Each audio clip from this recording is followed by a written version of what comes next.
Welcome back to academia biology. I hope आप लोग स्वस्थ होंगे, मस्त होंगे एंड आपकी तैयारी भी काफ़ी अच्छी चल रही होगी। लास्ट वन शॉट में हमने कवर किया था biotechnology principles and it's processes, और आज के वन शॉट में हम कवर करेंगे बायोटेक्नोलॉजी का ये आपका second chapter, that is biotechnology and it's applications. तो शुरू करते हैं बिना टाइम को वेस्ट किए हुए। तो स्टार्टिंग में ही मैं आपको एक क्वेश्चन बताऊंगा जो कि आप PYQs में बहुत बार रिपीट होता देखोगे, तो इसको आप एज इट इज़ याद रख लेना एक तो, क्योंकि ये क्वेश्चन थोड़ा सा कंफ्यूजिंग हो जाता है क्योंकि इसके आंसर अलग अलग मिलते हैं, बट जो मैं आपको बता रहा हूँ वो एग्जैक्ट इन्फॉर्मेशन है।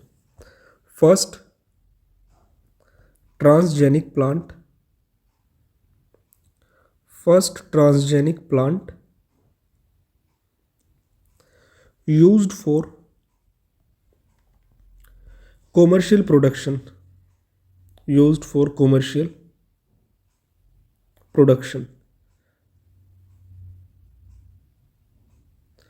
was, तो यहाँ पे आपको याद रखना है आपका टोबैको। व्हाट? टोबैको। तो आपका टोबैको वो फर्स्ट प्लांट था जो कि आपका कॉमर्शियल प्रोडक्शन के लिए यूज़ किया गया था। ये MCQ आप बहुत जगहों पे रिपीट होता देखोगे, ठीक है, तो इसको याद कर लेना। अब यहाँ पे आती है आपकी बायोटेक्नोलॉजी के रिगार्डिंग कि अगर बात करें जो बायोटेक्नोलॉजी है, बायोटेक्नोलॉजी किस फील्ड में आपकी रिसर्च कर रही है, किन चीज़ों पे ये काम करने की कोशिश कर रही है। यहाँ से आपको थोड़ा सा क्या होता है, आपके जो स्टेटमेंट बेस्ड क्वेश्चंस है वो आपके फ्रेम हो सकते हैं। तो यहाँ पे हम देखते हैं आपके रिसर्च एरियाज। पहले research areas of biotechnology, research areas of biotechnology. ये वाला पार्ट आपका सोनली बिल्कुल NCERT का पार्ट है। NCERT में आपकी ये सारी चीज़ें दे रखी है। जहाँ पे जो चीज़ इंपॉर्टेंट होगी NCERT से करनी है, NCERT से ज़्यादा वो सारी चीज़ें आपको करवाई जाएंगी। तो सबसे पहले first it is given providing the best catalyst in the form of improved organism, usually A microbe और ए प्योर एंजाइम। ठीक है, आपको बायोटेक्नोलॉजी आपको ऐसे एंजाइम्स देने की कोशिश कर रही है जो टोटली प्योर हो, जो इम्प्रूव्ड हो, यानी कि उनकी एफिशिएंसी इंक्रीज हो, उनकी कैटेलिटिक पावर को एनहांस किया गया हो। Providing the best catalyst, providing the best catalyst in the form of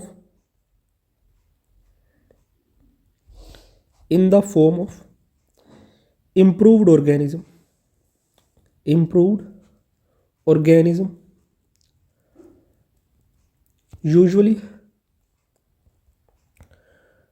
usually a microbe or a pure enzyme, ठीक है। देखो, अगर आपका एंजाइम एनहांस होगा, उसकी कैटेलिटिक एफिशिएंसी इंक्रीज होगी, तो वो आपका जो टाइम बचाने का वो काम करेगा। साथ में देर आर हायर चांसेस कि जो काम आपके 50 एंजाइम्स कर रहे थे, हो सकता है वही काम आपका एनहांस होने के बाद एक एंजाइम कर दे। तो इस तरह से आपके टाइम को भी बचाने की कोशिश है, आपके पैसों को भी बचाने की कोशिश है। इन रिसर्च एरियाज में आपकी बायोटेक्नोलॉजी काम कर रही है। Then second is creating optimal conditions,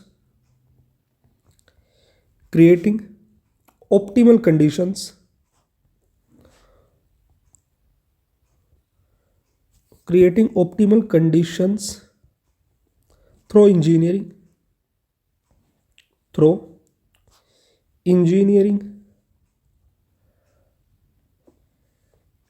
for a catalyst to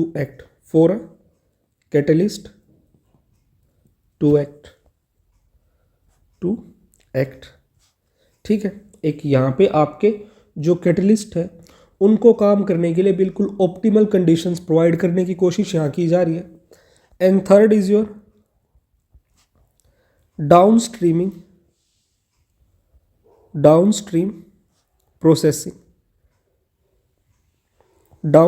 processing technologies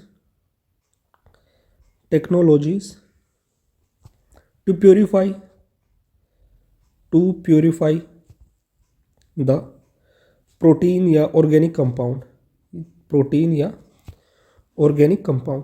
तो देखो, डाउनस्ट्रीम प्रोसेसिंग में हमने क्या देखा था आपका कल, जो आपके प्रोडक्ट बनते हैं उनको लास्ट में क्या है, तैयार किया जाता है, उनको टेस्टिंग उनकी होती है। तो अब क्या होता है, टेस्टिंग में हम उन प्रोडक्ट्स को, आपका कोई प्रोटीन है या कोई भी प्रोडक्ट है, डायरेक्टली उसको ह्यूमंस पे हम टेस्ट नहीं कर सकते, ये चीज़ अलाउड नहीं है। तो टेस्टिंग के लिए हम कुछ स्पेसिफिक ऑर्गेनिजम्स को यूज़ करते हैं, जैसे मोस्टली आपने सुना होगा चूहों को टेस्टिंग के लिए बहुत ज़्यादा यूज़ किया जाता है।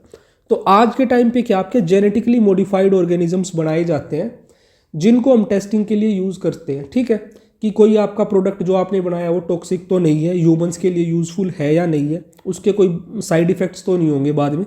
तो इन चीज़ों के लिए आपकी बायोटेक्नोलॉजी का यूज़ हो रहा है। फिर यहीं पे आ जाती है आपकी different branches of biotechnology.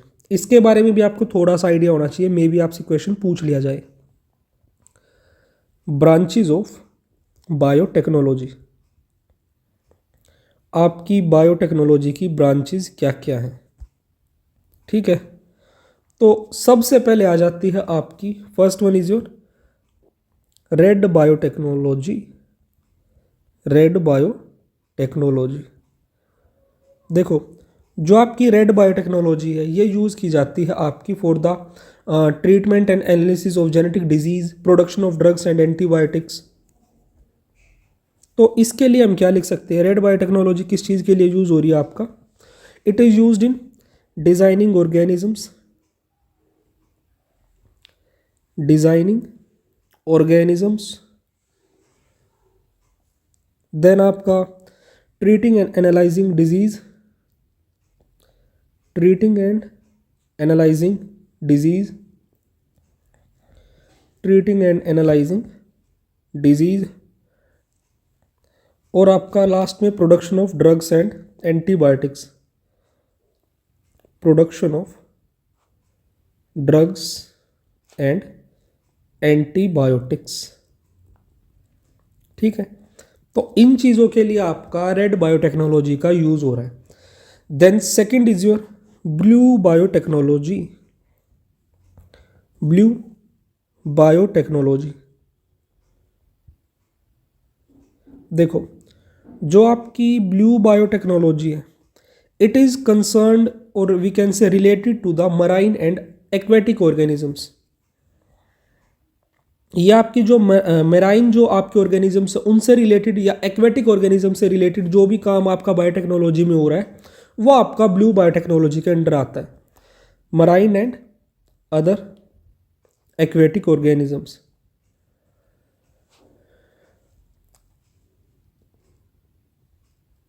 Then third है आपकी green biotechnology.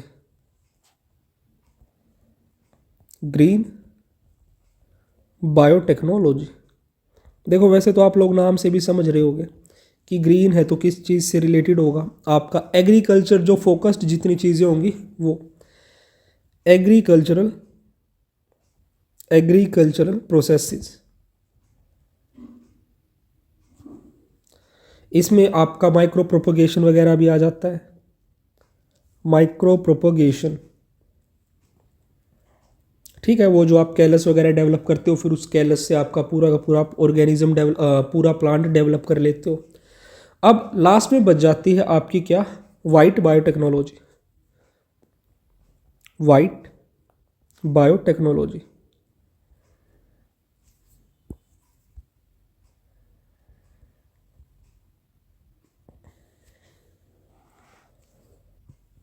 white biotechnology is concerned with the production of your biofuels, fermentation or biopolymers.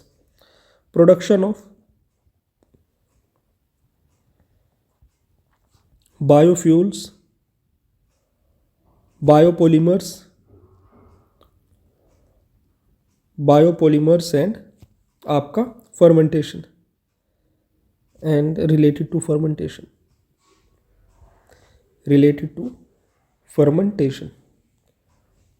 So guys I hope यहाँ पे आपको बायोटेक्नोलॉजी की जो 4 ब्रांचेज हैं वो आपको समझ आ गया होगा कि ये किस एरिया के साथ डील कर रही है। हो सकता है कोई आपसे इस तरह का एक क्वेश्चन पूछ लिया जाए।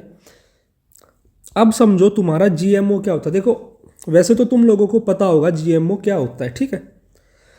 जीएमओ यानी कि आपका genetically modified organism. Genetically modified organism, ठीक है। तो अब जो आपका जेनेटिकली मॉडिफाई ऑर्गेनिज्म है, ये कोई आपका प्लांट भी हो सकता है, ये कोई आपका एनिमल भी हो सकता है, या कोई आपकी फंजाई भी हो सकती है, या कोई आपका ये बैक्टीरिया भी हो सकता है। ठीक है, ये आपका कुछ भी हो सकता है। सपोज करो ये तुम्हारा एक बैक्टीरिया था, ये इसका क्रोमोजोमल डीएनए था, ये इसमें प्लाज्मिड थी। ठीक है, और यहाँ पे तुम्हारा एक दूसरा बैक्टीरिया था, ये इसका क्रोमोजोमल डीएनए, ये इसके प्लाज्मिड थी। अब क्या किया हमने, इस बैक्टीरिया की जो प्लाज्मिड थी उसको निकाला और आपके इस बैक्टीरिया के अंदर डाल दिया। तो जैसे ही आपके इस ब्लैक वाले बैक्टीरिया में बाहर का जेनेटिक मटेरियल आया, ये बन गया आपका जेनेटिकली मॉडिफाइड ऑर्गेनिज्म। यानी कि जेनेटिकली मॉडिफाइड ऑर्गेनिज्म आपके वो ऑर्गेनिजम्स होते हैं जिनके अंदर हमने बाहर से कोई जेनेटिक मटेरियल ऐड किया होता है। तो अब यहाँ पे हम आपका जो जीएमओ है वो आपको समझ आ गया होगा, बट इसको डिफाइन करना भी इम्पोर्टेंट है। तो जीएमओ को हम एक बार डिफाइन कर लेते हैं, फिर आगे बढ़ते हैं। तो जीएमओ क्या है? अ जीएमओ कैन, एक सेकेंड भाई, a GMO can be any living organism, can be any living organism, ठीक है, whose genetic material, whose genetic material, और जेनेटिक मटेरियल में भी याद रखना क्या, डीएनए, जिसका जेनेटिक मटेरियल हमने क्या कर दिया, ऑल्टर कर दिया है। whose genetic material have been altered, एक second, have been altered using genetic engineering, using genetic engineering. ठीक है, तो आई होप यहाँ पे आपको जीएमओ की डेफिनेशन समझ आ गई होगी। देखो फिलहाल के लिए तुम्हें लग रहा होगा कि लेक्चर में काफ़ी बेसिक चीज़ें बताई जा रही, बट जैसे जैसे लेक्चर आगे बढ़ेगा बेसिक से एडवांस लेवल की तरफ भी हम जाएंगे। तो एक बार बेस को स्ट्रोंगली अच्छे से तैयार करना ज़रूरी है। अब जीएमओ तुम्हें समझ आ गया। नेक्स्ट है जो आपका ये जीएमओ हमने बनाया, इसके यूजफुल किस तरह से, इसके बेनिफिट्स क्या है। We can write here significance of GMO, significance या आपके बेनिफिट्स ऑफ जीएमओ। आपका जो जीएमओ हमने बनाया है उसका फिर अब यूज़ क्या होने वाला हमारे लिए वो हम देखने वाले हैं। ठीक है, यहाँ से तुम्हारे स्टेटमेंट बेस्ड क्वेश्चंस फ्रेम हो सकते हैं, तो ध्यान से देखना इनको। सबसे फर्स्ट आ जाता आपका, it is use to made your crops more tolerant to abiotic stress. ठीक है, use to make your crops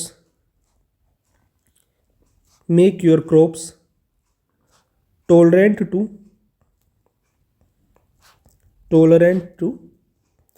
abiotic stress। ठीक है, अब वो एबायोटिक स्ट्रेस क्या क्या हो सकते हैं आपका, जैसे कि आपका कोल्ड, आपका ड्रोट हो सकता है, देन आपका सोल्ट एंड आपकी हीट। इन चीज़ों से आपके प्लांट को ये रेजिस्टेंट बना देता है। Then second is your reduced resilience on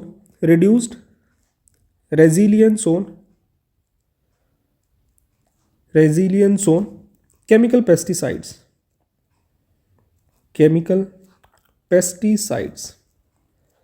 आप जो केमिकल पेस्टिसाइड्स बहुत ज़्यादा यूज़ करते हो, अगर आपका प्लांट जीएमओ होगा यानी कि जेनेटिकली मॉडिफाइड होगा, तो आपको बहुत ज़्यादा केमिकल्स यूज़ करने की ज़रूरत यहाँ पे नहीं होगी। ठीक है, दूसरा ये आपके प्लांट्स को बना सकता है पेस्ट रेजिस्टेंट क्रॉप्स। ठीक है, पेस्ट रेजिस्टेंट क्रॉप्स। एंड उसके बाद नेक्स्ट हो सकता है आपका क्या, fourth is your to prevent post harvest losses. Then next हो जाएगा आपका increased efficiency of mineral usages, increased efficiency of mineral usages by plant, mineral usages by plants, ठीक है। एंड इसके अलावा और किस चीज़ के लिए यूज़ कर सकते हैं, आपका जो प्लांट है उसकी जो न्यूट्रिशनल वैल्यू उसको हम एनहांस कर सकते हैं, ठीक है। Enhanced nutritional value, enhanced nutritional value, enhanced nutritional value, ठीक है। एग्जाम्पल के लिए आपका vitamin A enriched rice, vitamin A enriched rice, ठीक है।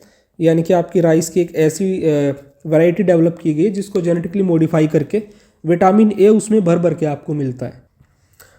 अब आपकी इसकी एप्लीकेशंस में, यानी कि जो आपकी बायोटेक्नोलॉजी की एप्लीकेशंस है, एप्लीकेशंस ऑफ बायोटेक्नोलॉजी, यहाँ पे आपको एग्रीकल्चर के रिगार्डिंग दो एग्जांपल्स बहुत अच्छे से याद करने हैं।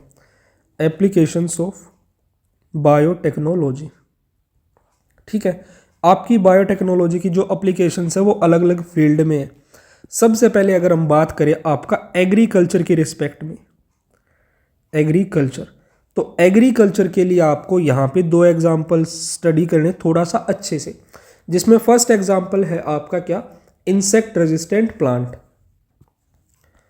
First is your insect resistant, insect resistant plant, ठीक है। And second is your pest resistant plant, pest resistant plant, ठीक है। तो जो तुम्हारा इंसेक्ट रेजिस्टेंट प्लांट है इसमें तो तुम्हें बीटी कॉटन के बारे में पढ़ना है डिटेल थोड़ा सा अच्छे से, क्या उसका फिनोमिना, किस तरह से वहाँ पे रेजिस्टेंस डेवलप होती है। और जो पेस्ट रेजिस्टेंट वाला है इसमें तुम्हें अपना मेलोडी गाइनी इनकोग्निशिया और टोबैको प्लांट के बारे में पढ़ना है। क्या, मेलोडी गाइनी, मेलोडी गाइनी इनकोग्निशिया, ठीक है। एंड आपका टोबैको प्लांट का एग्जाम्पल है इसमें, आपको ये अच्छे से पढ़ना है, tobacco plant.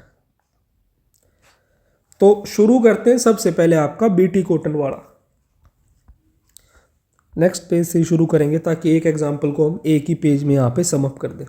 So first is your insect resistance in transgenic plant,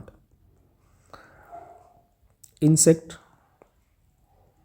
resistance in transgenic plants, transgenic plants.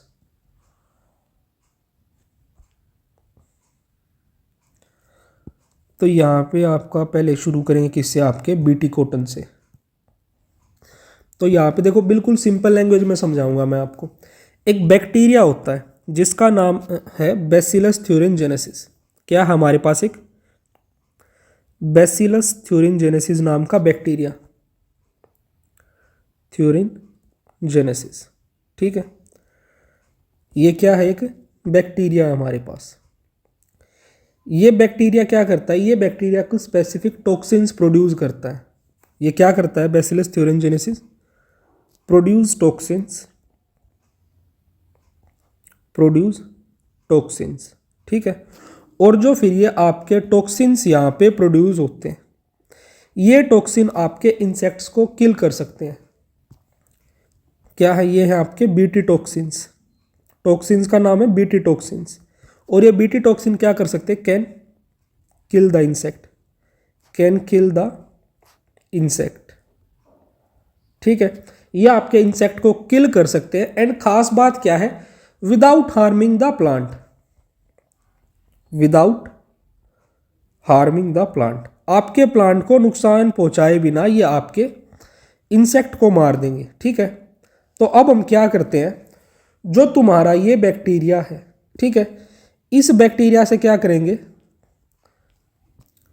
Jeans को क्लोन करेंगे। Take genes and, just a second, take तो नहीं, छोड़ो, डायरेक्टली लिखते हैं। Clone genes from it, clone genes from bacteria, clone genes from bacteria and express them, this is bacteria, and express them in plant to provide resistance, to provide resistance, ठीक है। यानी कि आपके बैक्टीरिया से हम उन जीन्स को निकालेंगे और तुम्हारे प्लांट में उन जीन्स को डाल देंगे, जिसकी वजह से जो प्लांट होगा वो इंसेक्ट से रजिस्ट हो जाएगा, यानी कि आपके इंसेक्ट उसका कुछ बिगाड़ नहीं पाएंगे। और जो आपके बीटी टॉक्सिन्स है, BT toxins are intracellular crystalline proteins, intracellular crystalline proteins. तो ये याद रखना, जो आपके क्या बीटी टॉक्सिन्स है वो आपके हैं intracellular crystalline proteins, not intercellular, it's intracellular. और अब देखो ये आपके किन किन इंसेक्ट्स को मार सकते हैं। जो आपके बीटी टॉक्सिन है ये काम कर सकते हैं आपके लेपिडोप्टेरन्स पर, किस पे, लेपिडोप्टेरन्स, ठीक है। दूसरा ये मार सकते हैं आपके कोलियोप्टेरन्स को, कोलियोप्टेरन्स, ठीक है। एंड थर्ड इज योर डाइप्टेरन्स, डाइप्टेरन्स, ठीक है। अब यहाँ पे देखो, हो सकता है कि आपसे डायरेक्टली पूछ लिया जाए, मतलब कुछ इस तरह से क्वेश्चन आए जिसमें पूछ ले कि लेपिडोप्टेरन्स के एग्जाम्पल क्या क्या। तो याद रखना यहाँ पे लेपिडोप्टेरन्स में टोबैको बडवोम, टोबैको बडवोम, देन आपका आर्मी वोम, आर्मी वोम, ठीक है। अगर कोलियोप्टेरन्स की बात करें तो आपके बीटल्स, और अगर आपके डाइप्टेरन्स की बात करें तो फ्लाइज हैं और आपके मॉस्किटोज, ठीक है। तो ये आपको याद रखने हैं। अब इसमें हम देखते हैं कि जो आपके क्या हैं, जो तुम्हारे ये जो हैं क्या बोलते हैं इनको, बीटी टॉक्सिन है, ये काम किस तरह से करते हैं, ठीक है, वो हम देखेंगे।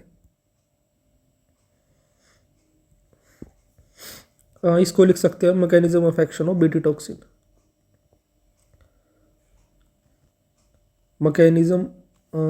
Mechanism of action of BT toxin, ठीक है। तो यहाँ से आप क्वेश्चंस काफ़ी देखोगे, डायरेक्टली आपसे सवाल पूछे जाते हैं। सिंपली मान लीजिए ये आपका कोई एक बड़ा सा बीटी टॉक्सिन का मॉलिक्यूल है, ठीक है। अब इस बीटी टॉक्सिन मॉलिक्यूल्स को क्या हो सकता है, जो आपका लार्वा है वो इसको इंजेस्ट करेगा, ठीक है।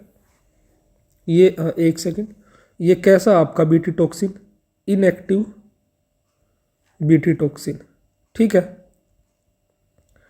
तो अब इस बीटी टॉक्सिन को क्या हुआ, इंजेस्टेड बाय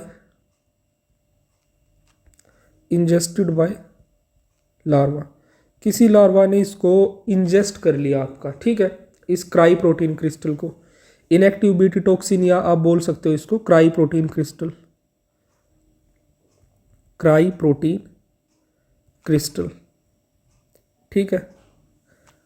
अच्छा एक चीज़ पहले ही देख लो, कोई नहीं, जो आपकी क्राई जीन्स होती हैं वो आपके बीटी टॉक्सिन को कोड करती हैं, ठीक है।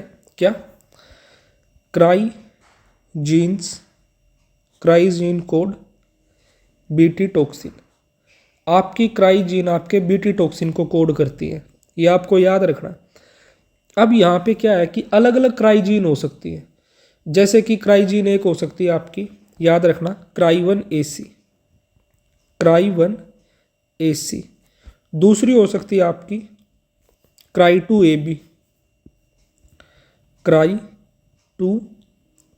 AB, ठीक है। एंड थर्ड हो सकती है आपकी cry 1 AB, just a second, cry 1 AB, देखो first is your cry 1 AC and cry 2 AB, cry 1 AC है और क्राई 2 AB है, ये दोनों आपकी किल करती है आपके कॉटन बोलवॉर्म को, किसको, कॉटन बोलवॉर्म, ठीक है। ये दोनों आपकी कॉटन बोलवॉर्म पे काम करती हैं। एंड जो थर्ड आपकी रह गई, थर्ड है आपकी क्या, क्राई 1 AB, जो तुम्हारी क्राई 1 AB है ये काम करती है कॉर्न बोरर पर, कॉर्न बोरन। तो ये तुम्हें पता होना बहुत इंपॉर्टेंट है भाई, डायरेक्टली यहाँ से क्वेश्चन पूछा जाता है, ठीक है। तो इतना याद रख लेना। अब दोबारा से देखते हैं किस तरह से काम करता है। तो सपोज करो हमारे पास एक इनएक्टिव बीटी टॉक्सिन था, उसको किसने इंजेस्ट कर लिया, आपके लार्वा ने उसको इंजेस्ट कर। तो मान लीजिए ये कुछ इस तरह से आपका लार्वा है, ठीक है। ये हो गया आपका इस तरह से लार्वा। तो अब यहाँ पे क्या होगा, ये जो तुम्हारा बीटी टॉक्सिन है ये आपके लार्वा के अंदर जाएगा एंड यहाँ पे जाके ये इनएक्टिव फॉर्म से एक्टिव फॉर्म में कन्वर्ट होगा, ठीक है। दिस इज योर इनएक्टिव, पहले इनएक्टिव था जब एंट्री की, बट बाद में ये किस में चेंज हो जाएगा आपका एक एक्टिव या वायरुलेंट जिसे फॉर्म हम एक्टिव फॉर्म जिसे हम कह सकते हैं। अब ये चेंज हो गया आपका एक्टिव फॉर्म में, किसमें, this is your active form. अब यहाँ पे याद रखना कि इसको एक्टिव फॉर्म में कन्वर्ट करने के लिए यहाँ पे इंपॉर्टेंट चीज़ क्या है, एलिमेंट्री कैनाल है जो आपके इंसेक्ट का, ये है आपका क्या होता है आपके यहाँ पे एल्कलाइन पीएच होती है, एल्कलाइन पीएच, ठीक है। Alimentary canal of insect have alkaline pH. आपके इंसेक्ट की जो एलिमेंट्री कैनाल है उसमें एल्कलाइन पीएच होगी, जो कि आपके इनएक्टिव प्रोटॉक्सिन आपका जो टॉक्सिन है उसको एक एक्टिव फॉर्म टॉक्सिन में चेंज कर देगी।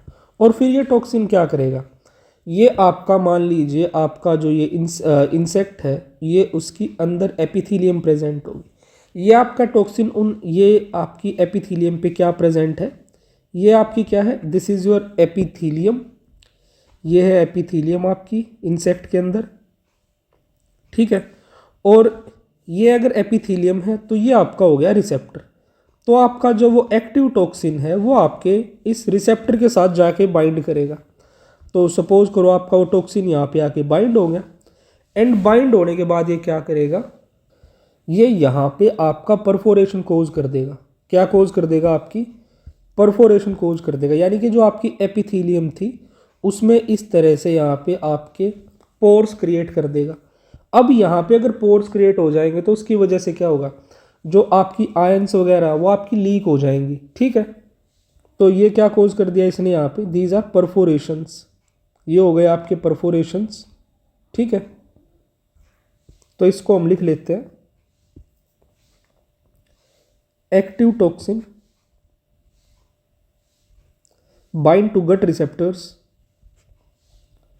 bind to gut receptors and cause leakage of ions, and cause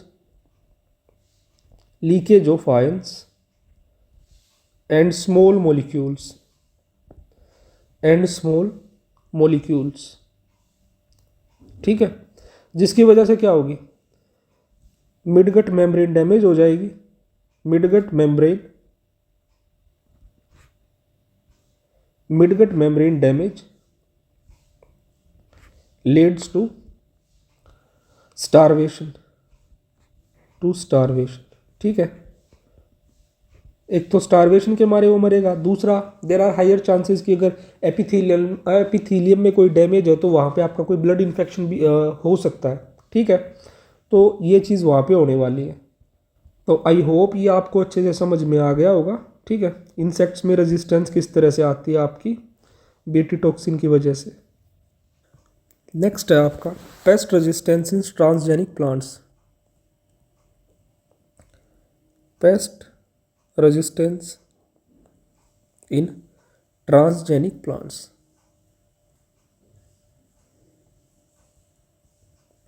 इसमें आपको मेलोडिगाइन कोग्निशिया वाला एग्जाम्पल आपको स्टडी करना है, ठीक है। तो देखो मेलोडिगाइन कोग्निशिया करके एक नेमाटोड होता है। क्या होता है, एक नेमाटोड, मेलोडिगाइन इनकोग्निशिया, ठीक है। तो ये आपका एक नेमाटोड है।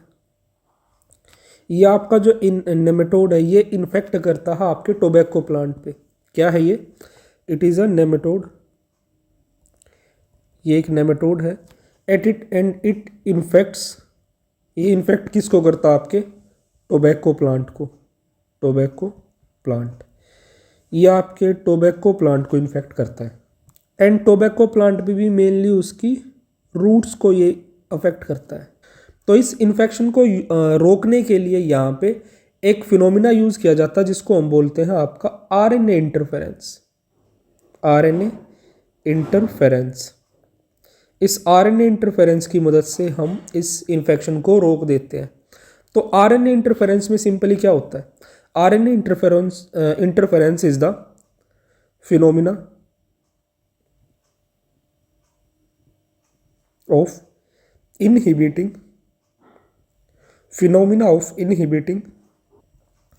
activity of a gene, by synthesis of RNA molecule, by synthesis of RNA molecules complementary to mRNA,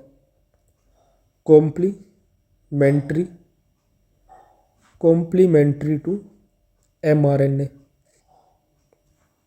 तो देखो इसमें क्या होता है, जो आपके एग्रोबैक्टीरियम वेक्टर हैं उनको यूज़ करके जो नेमेटोड स्पेसिफिक जीन्स है वो आपके प्लांट के अंदर इंट्रोड्यूस कर दी जाती है, जिसकी वजह से अब आपके प्लांट में सेंस और एंटी सेंस दोनों तरह के आरएनए फॉर्म होंगे। ठीक है, जो आपका कॉम्प्लीमेंट्री स्ट्रैंड होगा एमआरएनए का, that doesn't contain sequence that can be translated to produce a functional protein. तो अब आपका वहाँ पे जो कॉम्प्लीमेंट्री स्ट्रैंड ऑफ एमआरएनए है उसका ट्रांसलेशन नहीं हो पाएगा। ठीक है, एंड इसी वजह से इसको हम क्या बोलते हैं? आपका एंटीसेंस एंटीसेंस आरएनए इसे हम बोलते हैं। ठीक है, जो आपका एंटीसेंस आरएनए है, क्या चीज? आपका एंटीसेंस आरएनए और तुम्हारा एमआरएनए का जो मॉलिक्यूल है प्लस तुम्हारा एमआरएनए।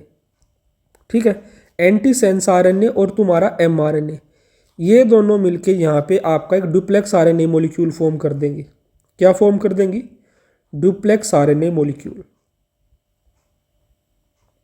ठीक है, जिसकी वजह से क्या होगा, यहाँ पे आपका ट्रांसलेशन का ब्लॉक हो जाएगा। ठीक है, आपका जो आरएनए वो ट्रांसलेट नहीं हो पाएगा, ट्रांसलेशन ब्लॉक्ड,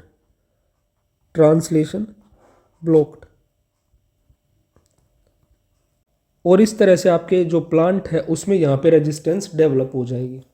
अब देखो भाई, जो तुम्हारा ये आरएनए इंटरफेरेंस है, इसके रिगार्डिंग में कुछ इंपॉर्टेंट चीज़ें तुम्हें बताऊंगा जो तुम्हें याद रखनी।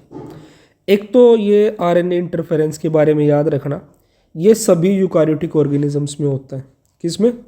ये सभी यूकारियोटिक ऑर्गेनिजम्स में होता है, in all eukaryotic organisms, in all eukaryotes लिख देंगे इसको। ठीक है, देन नेक्स्ट है, इसमें क्या होता है आपका? सेकंड इज, इसमें होता है आपका silencing of specific mRNA, silencing of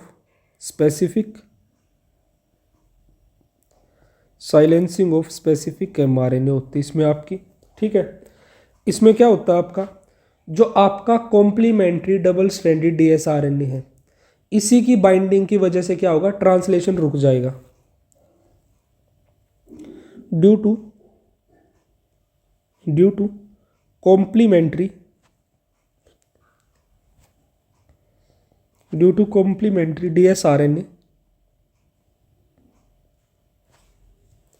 that binds and block translation, that binds and prevent translation of mRNA,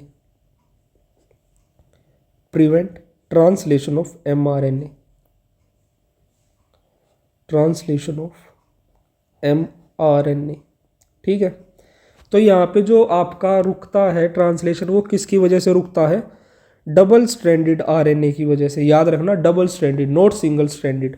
ठीक है, एंड यहीं पे अब आपसे पूछे जा सकते हैं आपके क्या, जो आपका सोर्स ऑफ कॉम्प्लीमेंट्री डीएसआरएनए वो क्या क्या हो सकते हैं। Next is your sources of complementary dsRNA, complementary dsRNA. आपके कॉम्प्लीमेंट्री डबल स्ट्रैंडेड आरएनए के सोर्सेज क्या हो सकते हैं? तो इसमें याद रखना, एक तो हो सकता है आपका first is your infection by virus having RNA genome. Infection by viruses having RNA genome, having RNA genome, ठीक है। दूसरा हो सकते हैं आपके क्या, mobile genetic elements, mobile genetic elements, mobile genetic elements जिनको हम क्या बोलते हैं आपके transposons, transposons that replicate via RNA intermediate, that replicate via RNA intermediate, ठीक है। तो ये आपके कुछ सोर्स हो सकते हैं आपके डबल स्ट्रैंडेड आरएनए के। सो गाइज आई होप ये चीज़ आपको बिल्कुल क्लियरली समझ में आ गई होगी, ठीक है। तो भाई इसको एक थोड़ा सा बॉक्स के अंदर हम डाल देते हैं। बॉक्स के अंदर तो भाई नहीं डाल पाएंगे इसको, चलो कोई नहीं, बिना बॉक्स ही ठीक है, रिमूव करते हैं इस बॉक्स को। तो आई होप ये आपको समझ आ गया होगा कि जो आपका क्या है सोर्सेज ऑफ कॉम्प्लीमेंट्री डीएसआरएनए आपके क्या क्या हो सकते हैं। First source infection by virus having RNA genome, second is mobile genetic element transposome that replicate via RNA intermediate. फिर ये आपकी कुछ इंपॉर्टेंट चीज़ें यहाँ बता रखी हैं आपकी इसके बारे में, आपकी आरएनए इंटरफेरेंस के रिगार्डिंग, तो ये भी आपको एज इट इज़ याद करनी है। तो अपना जो ये वाला पार्ट था paste resistance in transgenic plants वो इसी के साथ कंप्लीट होता है। नेक्स्ट इसका एग्रीकल्चर में ही एक और इम्पोर्टेंट यूज़ हम देखते हैं आपका बायोटेक्नोलॉजी का। तो देखो नेक्स्ट इज़ योर, ये था अपना भाई paste resistance in transgenic plants. Next is your, चलो नंबर तो छोड़ते हैं, ऐसे ही डालते हैं ट्रांसजेनिक प्लांट। चलो इतना बड़ा भी नहीं लिखते, इसको सिंपली लिखते। किस चीज़ में देखेंगे हम, पोस्ट हार्वेस्ट लॉस में, to prevent post harvest loss, to prevent post harvest loss.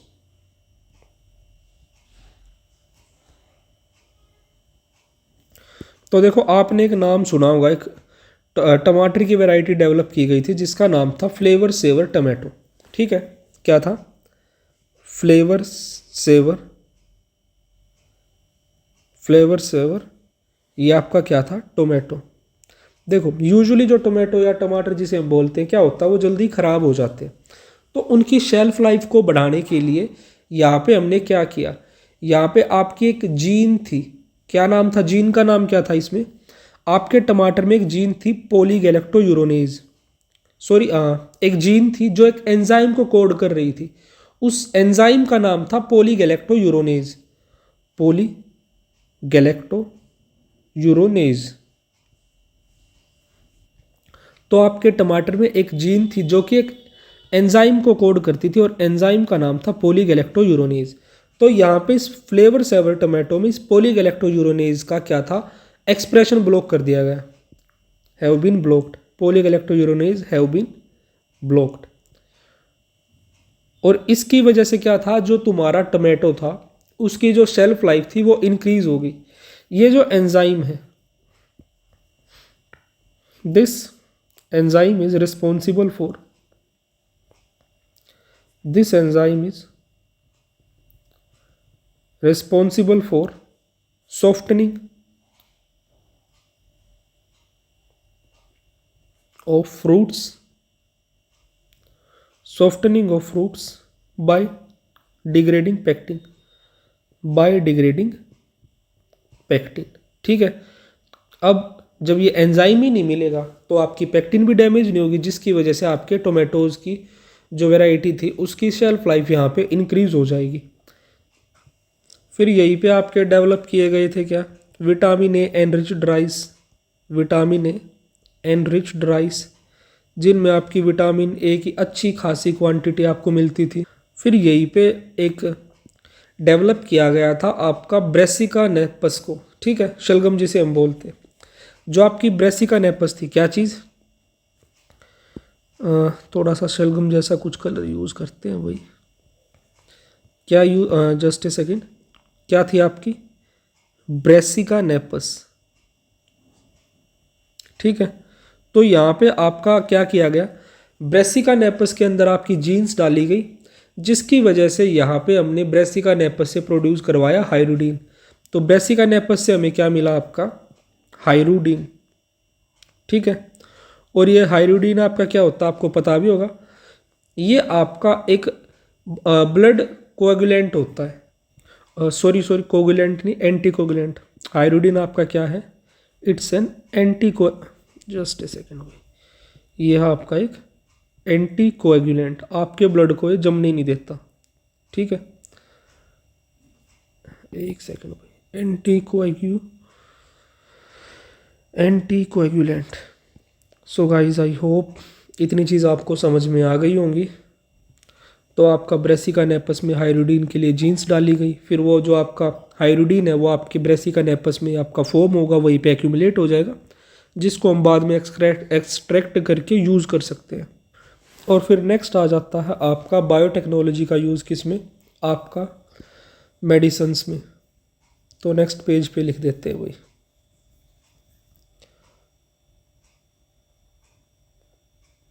Biotechnology in medicines. तो यहाँ पे जो आपको एग्जाम्पल स्टडी करना है वो है आपका क्या? इंसुलिन के बारे में आपको देखना है। ठीक है, we are going to study about insulin. तो यहाँ पे भाई सिंपली याद रखना, जो तुम्हारा क्या होता है? इंसुलिन होता है। इंसुलिन में होते हैं आपके 51 अमाइनो एसिड्स, 51 अमाइनो एसिड्स।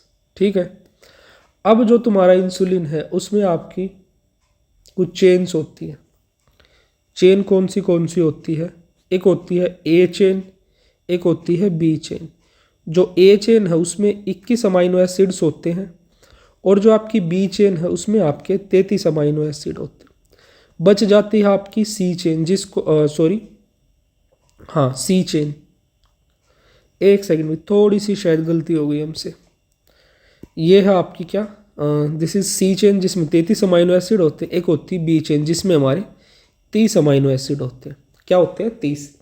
ए में 21, बी में 30 और सी में आपके 33 होते हैं। देखो, जो आपकी सी चेन है उसको हम बाद में मतलब आपके इंसुलिन को मैच्योर करने के लिए, प्रॉपरली एक्टिव करने के लिए रिमूव कर देते हैं। ठीक है, तो देखो देखते हैं एक बार थोड़ा सा इंसुलिन के रिगार्डिंग। मान लीजिए ये इस तरह से आपकी क्या है, आपका ये इंसुलिन ही है। ठीक है, जिसमें ये इस तरह से एक ब्लू कलर की चेन आपको दिख रही होगी, एंड ये एक आपको इस तरह से ग्रीन कलर का पार्ट इसमें दिख रहा होगा। तो जिसमें आपकी ये 3 चेन प्रेजेंट है। एक सेकंड भाई, इसमें ये ब्लू कलर वाली भी सच विजिबल नहीं है, तो कोशिश करते ब्लू कलर को विजिबल करने की। तो ये है आपका ब्लू कलर वाला पार्ट, जो ऐसा इंसुलिन है जिसमें तीनों चेन प्रेजेंट है। This is your pro insulin, ये है आपका प्रो इंसुलिन। ठीक है, और जो आपकी ये चेन है इनके बीच में क्या प्रेजेंट होते हैं? आपके डाइसल्फाइड बॉन्ड्स, कुछ इस तरह से। ठीक है, अब हम क्या करते हैं, आपकी जो सी चेन है उसको हम रिमूव करवा देते हैं। यहाँ पे हमारे पास सिर्फ क्या रह जाएगी आपकी? एक तो ये बी चेन थी, एंड ये आपका ए पॉलीपेप्टाइड वाली चेन थी। ये तो डाइसल्फाइड बॉन्ड्स की हेल्प से एक दूसरे के साथ अटैच्ड रह जाएंगी, और जो आपकी क्या थी, आपकी जो सी चेन थी वो आपकी सी चेन यहाँ पे क्या हो गई? सेपरेट हो गई।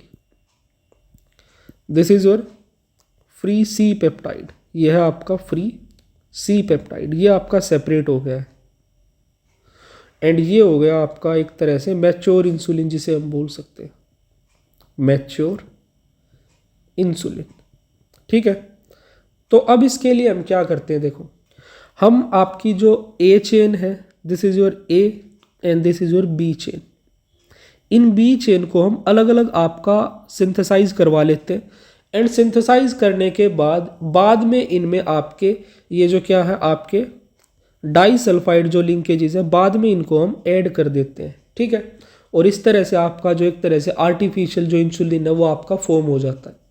तो अब यहाँ पे आपको याद रखना है कंपनी का नाम, एली लिली करके एक कंपनी थी। क्या? Eli lily.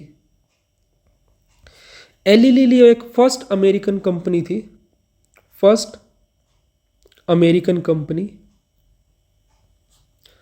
First American company that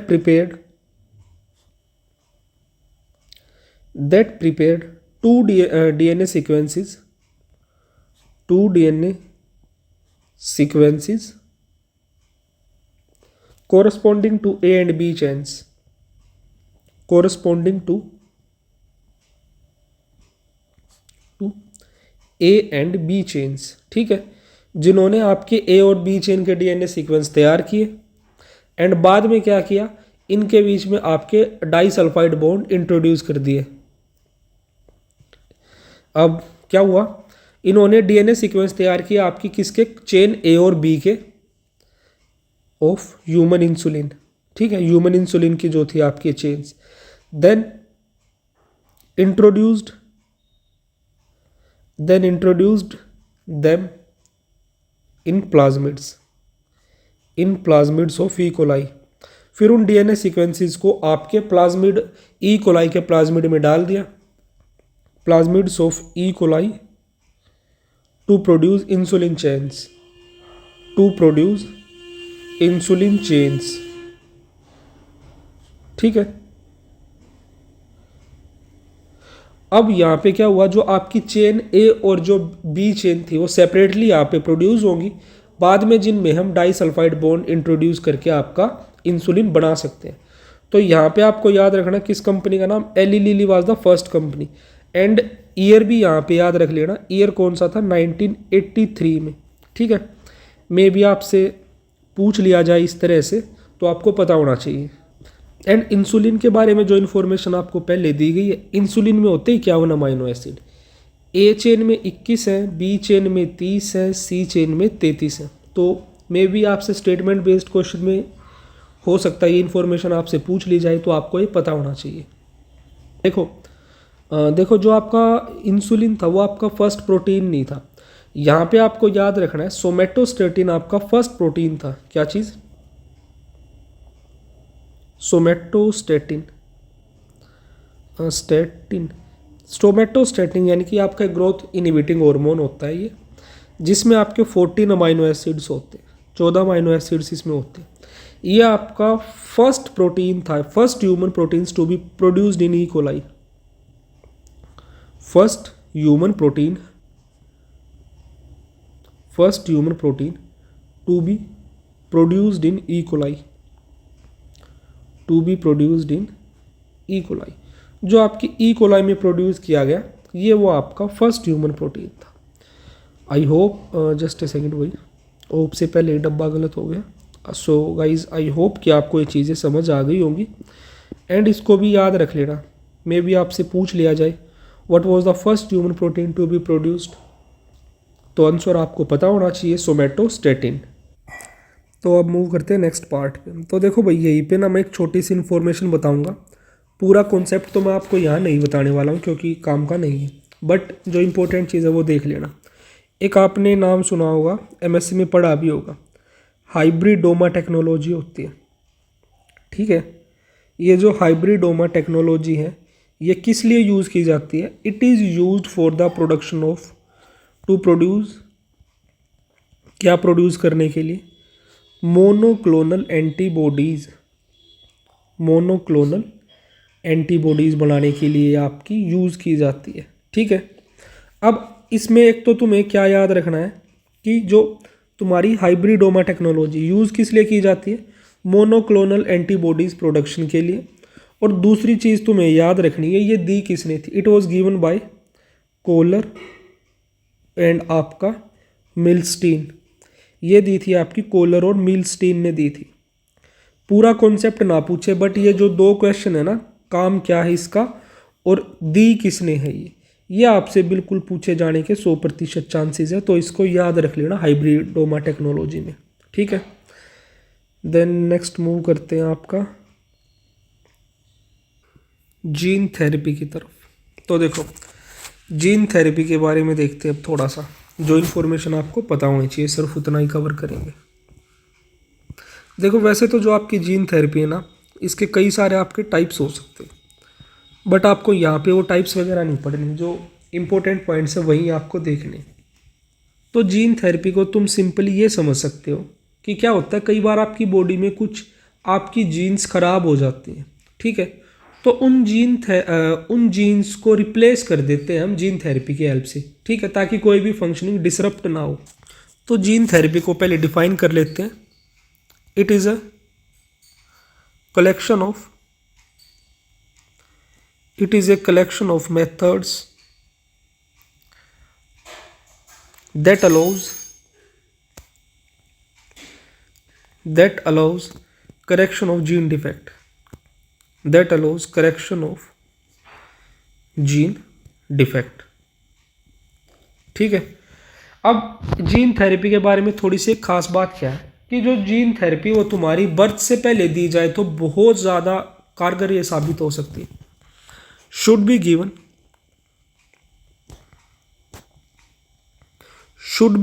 prior to birth as the body won't reject as it has yet not recognized self, it has yet not recognized self, ठीक है। तो इसी रीज़न है कि सेल्फ और नॉन सेल्फ का अभी जो आपकी जो इतनी डेवलपमेंट होती है आपकी बॉडी के अंदर, वो अभी डेवलप इतनी नहीं होती है। तो बर्थ से पहले देने पे आपका बहुत ज़्यादा ये इफेक्टिव साबित होती है आपकी जीन थेरेपी। तो ये आपको याद रखना है। तो यहाँ पे याद रखो, जो जीन थेरेपी है वो सबसे पहले एक 4 साल की लड़की को दी गई थी। Gene therapy first given to a 4 year old girl, 4 साल की लड़की को जीन थेरेपी दी गई थी। अरे भाई क्या हो गया ये। एंड दी किस चीज़ के लिए गई थी? SCID के लिए। SCID यानी कि आपकी सेवर कंबाइंड इम्यूनोडेफिशिएंसीज,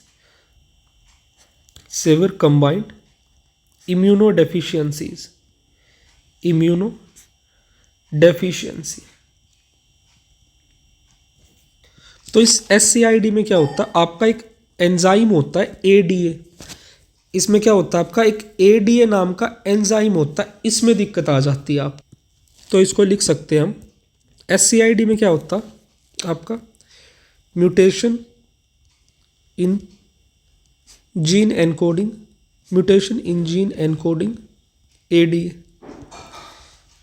ADA आपका एंजाइम है, that is adenosine deaminase. ADA क्या है आपका? Adenosine deaminase. इस एंजाइम में आपकी यहाँ पे दिक्कत आ जाती है। तो ये यहाँ पे आपको याद, सॉरी भाई, इसमें एक चीज़ याद रखना, आपके एनसीईआरटी में मेंशन कर रखी है, यहाँ पे आपको म्यूटेशन नहीं डिलीशन याद रखना है। एनसीईआरटी में साफ साफ मेंशनड है डिलीशन इन जीन एनकोडिंग ADA। जो ADA को जीन आपकी एनकोड करती है उसका वो यहाँ पे डिलीशन हो जाता है, ठीक है। इसी की वजह से आपकी ये SCID नाम की डिजीज़ कोज होती है। और इसी में आगे देखते हैं आपका मोलिकुलर डायग्नोसिस, यानी कि जो आपकी डिजीज़ हैं उनको हम किस तरह से आइडेंटिफाई कर सकते हैं। मोलिकुलर डायग्नोसिस,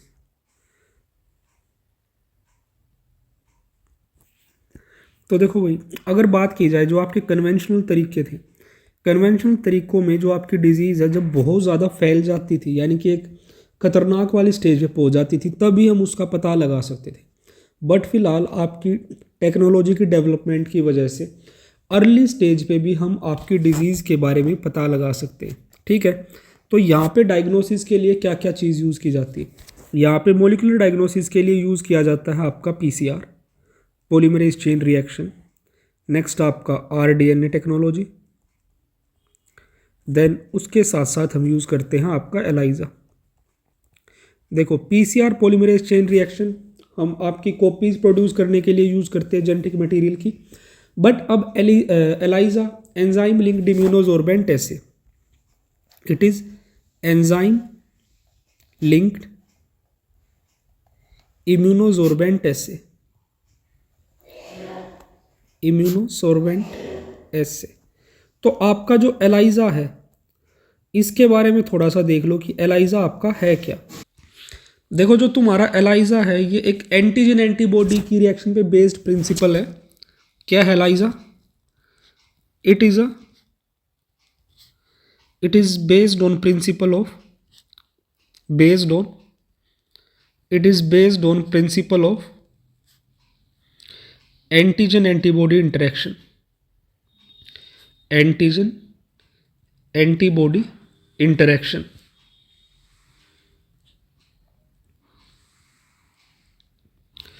जिसकी हेल्प से हम आपका जो पैथोजन है उसके इन्फेक्शन को डिटेक्ट कर सकते हैं। Next is infection of pathogen. Infection of pathogen can be detected by presence of antigen, by detected by presence of antigen, just a second, presence of antigens। ठीक है, एंटीजन जैसे कि आपका सच एज आपका proteins, glycoproteins,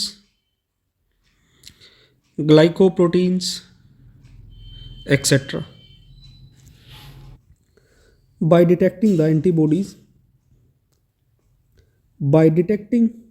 the antibodies, synthesized against the pathogen, synthesized against the pathogen,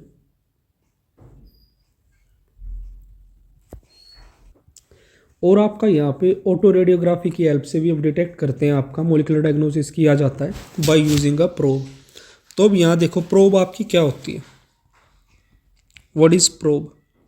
तो देखो probe आपका single stranded DNA या आरएनए हो सकता है, ठीक है, जिसको हम एक रेडियो एक्टिव मॉलिक्यूल के साथ टैग करते हैं। तो प्रोब क्या आपका सिंगल स्ट्रैंडेड डीएनए या RNA molecule,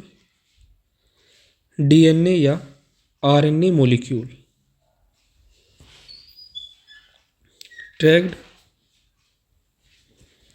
with a radioactive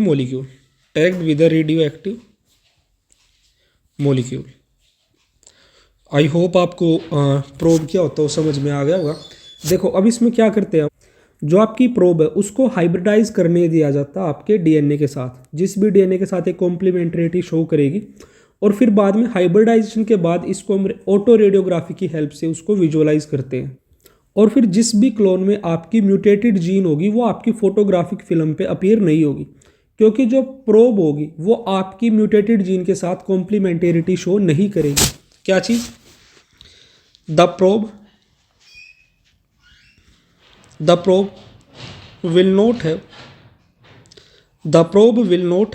complementarity the probe will not have complementarity with mutated gene, ठीक है। जो आपकी प्रोब होगी वो आपकी म्यूटेटेड जीन के साथ कोई कॉम्प्लीमेंटेरिटी शो नहीं करेगी, and hence not appear on the photographic film and not appear on the photographic film, ठीक है।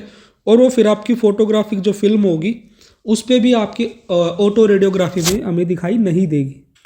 इसके आगे आ जाता है अपना ट्रांसजेनिक एनिमल्स। तो देखो भाई ट्रांसजेनिक एनिमल्स आपको पता होगा किसे हम बोलते हैं। Transgenic animals are those which have foreign DNA in all its cells, यानी कि जिसके सभी सेल्स में आपका फॉरेन डीएनए होगा उसे हम क्या बोल देंगे, आपका ट्रांसजेनिक एनिमल।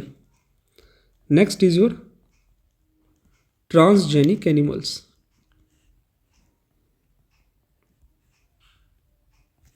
तो ट्रांसजेनिक एनिमल्स को हम क्या बोल सकते हैं, are those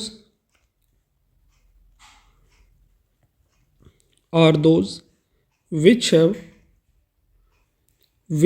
have foreign DNA in all its cells, जिसके सभी सेल्स में आपका फॉरेन डीएनए होगा, उनको हम बोलते हैं आपका ट्रांसजेनिक एनिमल्स। अब दिमाग में आता है कि भाई हमें ट्रांसजेनिक एनिमल से बेनिफिट क्या है, क्यों हम इनको प्रोड्यूस करते हैं। तो सबसे फर्स्ट आ जाता है आपकी जो नॉर्मल फिजियोलॉजी होती है और उसकी डेवलपमेंट होती है, उसकी स्टडी के लिए used to study normal physiology and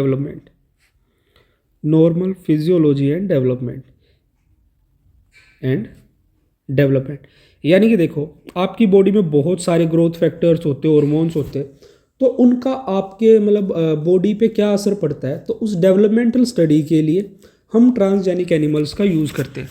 next is for the study of disease, ठीक है, डिजीज़ की स्टडी के लिए हम यूज़ करते हैं। तो अगर बात की जाए यहाँ पे आपके किन किन डिजीज़ के लिए ट्रांसजेनिक मॉडल्स एग्जिस्ट करते हैं, transgenic models exist for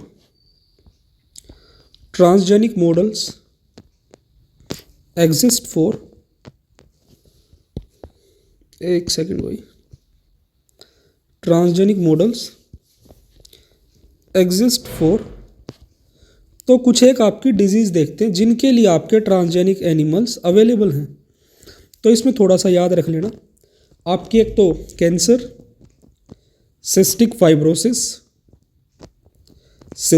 fibrosis, then आपका अल्जाइमर, एक सेकेंड,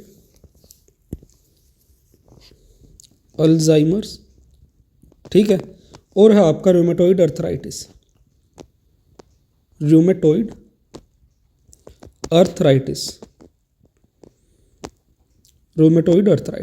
तो इन डिजीज के लिए आपके क्या है, ट्रांसजेनिक मॉडल्स एग्जिस्ट कर रहे हैं फिलहाल। नेक्स्ट आपका यूज़ क्या आता है आपका, फॉर प्रोडक्ट्स, बायोलॉजिकल प्रोडक्ट्स के लिए। कुछ आपके बायोलॉजिकल प्रोडक्ट्स हैं जो कि हमें आपके ट्रांसजेनिक एनिमल्स से मिलते हैं। तो सिंपली हम क्या कर सकते हैं, आपका एक छोटा सा पोर्शन डीएनए का किसी ट्रांसजेनिक एनिमल के अंदर इंट्रोड्यूस करवा के, और फिर उससे जिस भी पार्ट के लिए वो डीएनए कोड कर रहा है, वो प्रोडक्ट या प्रोटीन आपका जो भी है, हम उनसे प्रोड्यूस करवा सकते हैं एंड यूज़ कर सकते हैं उसको। जैसे कि एग्जांपल के तौर पे याद रखना आपका अल्फा-1 एंटीट्रिप्सिन, जो है तुम्हारा क्या है, अल्फा-1 एंटीट्रिप्सिन है, it is used to treat emphysema, या आपके एम्फाइसीमा को ट्रीट करने के लिए यूज़ किया जाता है, ठीक है। देन इसी के अलावा आपकी फर्स्ट जो ट्रांसजेनिक काउ थी रोजी, क्या फर्स्ट ट्रांसजेनिक काउ रोजी, फर्स्ट ट्रांसजेनिक काउ कौन थी आपकी, रोजी थी। तो जस्ट ए सेकंड, रोजीज लिख दिया भाई, रोजी थी, और इसको प्रोड्यूस किया गया था किस ईयर में, 1997 में। इसका जो मिल्क था, it was human protein enriched milk. कैसा मिल्क था, रोजी का जो मिल्क था, it was human protein enriched milk, ठीक है, जिसमें अराउंड आपका कितना 2.4 ग्राम पर लीटर में आपका इतना प्रोटीन हमें मिल रहा था। और वो था आपका क्या था, वो आपका ह्यूमन प्रोटीन जो भी था वो था आपका जस्ट ए सेकेंड, वो था आपका ह्यूमन अल्फा लेक्ट एल्ब्यूमिन,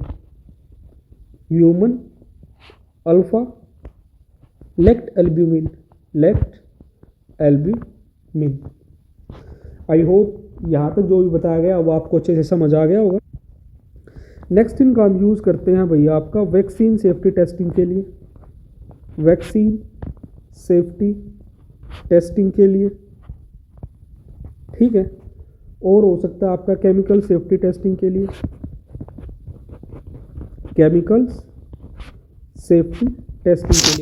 तो इन सब चीज़ों के लिए जो आपके क्या है ट्रांसजेनिक एनिमल्स है उनका यूज़ किया जाता है। एंड यहीं पे एक और याद रखना भाई, जो आपके यहीं पे एक और छोटी सी चीज़ आती है जिसको हम बोलते हैं आपका दैट इज 6, इसको याद रखना, आपके कुछ एक जेनेटिकली इंजीनियर्ड माइक्रोब्स हैं, क्या है, जेनेटिकली इंजीनियर्ड माइक्रोब, ठीक है, जेनेटिकली इंजीनियर्ड माइक्रोब है। तो इसमें आपको एक एग्जांपल याद रखना है, दैट इज सूडोमोनास पुटिडा। सूडोमोनास पुटिडा, जिसको हम बोलते हैं super bug,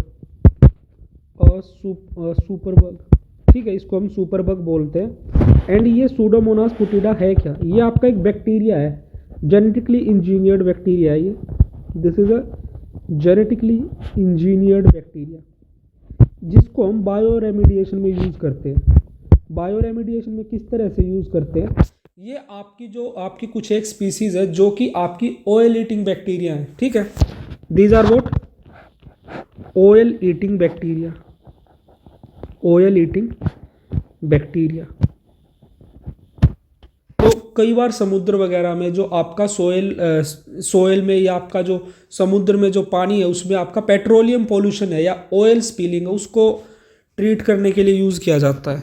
oil eating bacteria use to clear oil spilling, use to clear oil spilling या पेट्रो पोल्यूशन, ठीक है। तो भाई ये जो सूडोमोनास पुटिडा है भाई थोड़ा सा इंपॉर्टेंट एग्जांपल है, क्वेश्चंस तुम्हें इसमें इससे रिलेटेड देखने को मिल सकते हैं। नेक्स्ट फिर इसी में आ जाते हैं आपका last part, that is your ethical issues. तो एथिकल इश्यूज में देखो भाई, अब जो आप ये ट्रांसजेनिक एनिमल्स या जीएमओ जो भी बना रहे हो, इनके बेनिफिट्स तो हैं ही, बट देर आर चांसेस कि जिस भी चीज़ का कुछ न कुछ बेनिफिट होता है उसके साथ उसका कोई नुकसान भी जुड़ा होता है। तो जो आपके एथिकल इश्यूज हैं वो इन्हीं चीज़ों से डील करते हैं कि जो आप एनिमल्स डेवलप कर रहे हो उनका कोई कंसर्न तो नहीं है, ह्यूमंस के लिए खतरा, किसी और इन्वायरमेंट के लिए कोई खतरा, तो इन चीज़ों को चेक करते हैं। तो यहीं पे एक कमेटी आती है आपकी GEAC, that is genetic engineering approval committee. Genetic engineering approval committee ये आपके GMOs को चेक करती है कि आपके जो आप GMOs डेवलप कर रहे हो उनके कोई नेगेटिव इम्पैक्ट्स तो नहीं है, ठीक है। एंड यहीं पे एक टर्म आएगी आपकी बायोपायरेसी। देखो बायोपायरेसी में क्या होता है, सिंपली मैं आपको समझाता हूँ। देखो क्या होता है, सपोज करो आपके इंडिया में कोई एक ऐसी प्लांट की वैरायटी है जिसके कुछ बहुत ज़्यादा खास फीचर्स हैं, बट अब क्या है, इंडिया उसको ट्रेडिशनली बहुत लंबे टाइम से यूज़ कर रहा है, बट इंडिया में किसी भी आदमी ने, किसी भी इंसान ने उसको फर्दर अपने नाम पे पेटेंट नहीं करवा रखा। तो देर आर हायर चांसेस कि जब किसी फॉरेन कंट्री से किसी और को उसके बारे में पता लग जाए और वो उस चीज़ को खुद के नाम पे डॉक्यूमेंट करवा ले, अपने नाम पे पेटेंट करवा ले कि ये चीज़ मैंने ढूंढी है एंड जो भी इसके फंक्शंस या प्रॉपर्टीज़ हो मैंने ढूंढ के निकाली, तो इसको बायोपायरेसी बोलते हैं। देखो वो चीज़ हम ट्रेडिशनली इतने लंबे समय से यूज़ कर रहे हैं, बट हमने उसको सिर्फ डॉक्यूमेंट नहीं करवाया, अब कोई और आके बोल दे कि ये चीज़ ढूंढी ही मैंने है, तो इस चीज़ को हम बोलते हैं बायोपायरेसी। तो NCERT में इसकी डेफिनेशन दे रखी है, वो हम देखते हैं। It is the term that refers to the use of bio resources, use of bio resources by multinational companies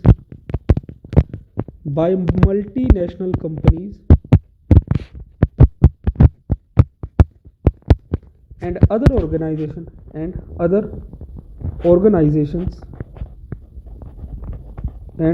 organizations without proper authorization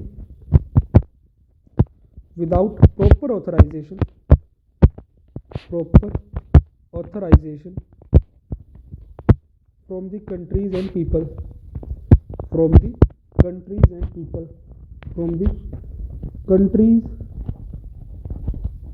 and people concerned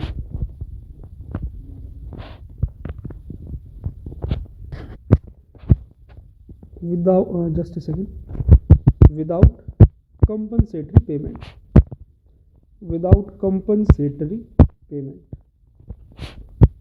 तो ये होता है आपका बायोपायरेसी। जैसे कि अब देख लो भाई, इंडिया में इतनी सारी राइस की वैरायटीज़ है, तो उनको लेके भी, और जो आपका इंडिया में जो नीम का जो प्लांट है उसकी नीम के ऊपर भी काफ़ी सारी मतलब हैं ये समस्याएं चल रही बायोपायरेसी से रिलेटेड, ठीक है। जैसे आपका टर्मरिक और नीम ये इंडिया की काफ़ी ट्रेडिशनल हर्बल मेडिसिन्स हैं, बट कुछ बाहर की विदेशी कंपनियों ने इन पे अपना क्लेम ठोक रखा है, ठीक है। तो इस तरह की चीज़ें भी देखने को मिलती हैं। आई होप इस चैप्टर में जितनी चीज़ें आपको बताई गई होंगी सारी आपको समझ आ गई होंगी और हमारा ये चैप्टर कंप्लीट होता है। So guys, thank you for watching me carefully and video अगर पसंद आई तो लाइक शेयर सब्सक्राइब करना बिल्कुल ना भूलें और कमेंट करके ज़रूर बताएं। So stay tuned.